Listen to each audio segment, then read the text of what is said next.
तुम और तुम्हारी पागल माँ थोड़ा और अप्रिशिएट कर सकते थे मुझे। बाहर की दुनिया में लड़कियां सेफ है या नहीं ये तो हम सब जानते हैं, लेकिन आज हम जानेंगे कि जेल के अंदर लड़कियों के साथ क्या क्या होता है। कहानी की शुरुआत में हम ऐना को देखते हैं जो अपने कमरे में म्यूजिक प्ले कर रही होती है। तभी उसका स्टेप डैड वहां पर आता है और उसके साथ जबरदस्ती करने की कोशिश करने लगता है। फिर वो अपनी सेल्फ डिफेंस में उसे धक्का दे देती है और वो आदमी सीधे एक नुकीली ग्लास से टकराता है, जिससे वो ग्लास उस आदमी की गर्दन के आर पार हो जाती है और वो वहीं पर लोग सिधार जाता है। ऐना को अदालत में पेश किया जाता है जहां पर वो कहती है कि मैंने इन्हें जानबूझकर नहीं मारा, ये सब बस एक एक्सीडेंट था। वो मेरे साथ जबरदस्ती करने की कोशिश कर रहे थे और इसी दौरान ये सब हो गया। लेकिन ऐना की माँ उसके खिलाफ गवाही देती है, जिससे ऐना को 4 से 9 साल की सजा सुनाई जाती है। अब ऐना को जेल में लाया जाता है जहां पर उसका चेकअप होता है और फिर उसे कैदी वाले कपड़े दिए जाते हैं। फिर उस जेल का वार्डन फ्रैंक उन सबका क्लास लेते हैं और कहते हैं कि तुम लोगों को यहाँ पर वही करना है जो मैं कहूँगा या मेरे स्टाफ कहेंगे। फिर ऐना को उसके सेल में बंद कर देते हैं। उसके सेल में एक और कैदी होती है जिसका नाम जीनी है। फिर हम देखते हैं उन सारी कैदियों को एक प्लेग्राउंड में ले जाकर बंद कर देते हैं।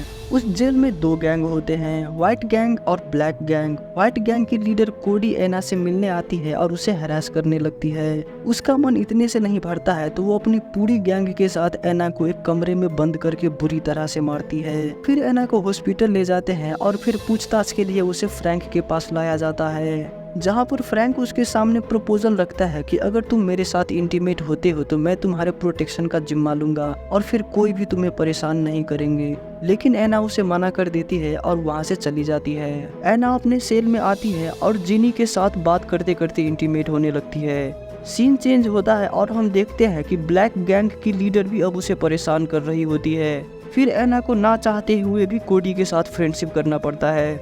कोडी उसे बताती है कि अगर तुम्हें हमारी गैंग ज्वाइन करना है तो तुम्हें ब्लैक गैंग की लीडर को पीटना होगा। फिर ऐना जाती है और उस लड़की को अच्छी तरीके से बजाती है, जिस वजह से ऐना को पनिशमेंट मिलता है और उसे अनड्रेस करके एक कोल्ड रूम में बंद कर दिया जाता है। और अगले दिन फिर से फ्रैंक के पास पूछताछ के लिए लाया जाता है। फ्रैंक फिर से ऐना को धमकी देता है कि अगर तुम मेरे साथ इंटीमेट नहीं होते हो तो तुम्हें इसी तरह पनिशमेंट मिलता रहेगा। और फिर ऐना को ना चाहते हुए भी उसके साथ इंटीमेट होना पड़ता है। फिर ऐना की माँ उससे मिलने आती है और उसे उसके स्टेप डैड की मर्डर के लिए कोसने लगती है, जिससे वो पूरी तरह फ्रस्ट्रेट हो जाती है। फिर सारी कैदियों को प्लेग्राउंड में लाया जाता है जहाँ पर वो काली औरत फिर से ऐना से लड़ने आ जाती है और ऐना फिर से उसे अच्छी तरह से बजाती है।